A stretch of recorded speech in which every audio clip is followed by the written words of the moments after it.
જામનગરથી હાલ મહત્વના સમાચાર સામે આવ્યા છે, જ્યાં વકીલની હત્યાનો આરોપી ઝડપાઈ ગયો હોવાની વિગતો સામે આવી છે। હારૂન પલેજાની હત્યાનો બીજો આરોપી ઝડપાઈ ગયો છે। પોલીસે સિકંદર નૂર મહમદ સાઈચા નામના આરોપીની ધરપકડ કરી છે। તો ગઈકાલે જ પોલીસે બસીર જુસબ સાઈચાની ધરપકડ કરી હતી। જામનગર કોર્ટે બસીર સાઈચાના 7 દિવસના રિમાન્ડ મંજૂર કર્યા છે।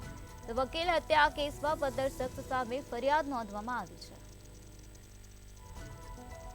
જામનગરમાં વકીલ હારૂન પલેજાની હત્યાનો આ બીજો આરોપી ઝડપાઈ ગયો છે, જેમાં પોલીસે સિકંદર નૂર મહમદ સાઈચા નામના આરોપીની ધરપકડ કરી હોવાનું સામે આવ્યું છે, જેમાં ગઈકાલે જ પોલીસે બસીર જુસબ સાઈચાની ધરપકડ કરી હતી। જામનગર કોર્ટે બસીર સાઈચાના 7 દિવસના રિમાન્ડ મંજૂર કર્યા હોવાનું સામે આવ્યું છે। વકીલ હત્યા કેસમાં 15 શખ્સ સામે ફરિયાદ નોંધાઈ છે।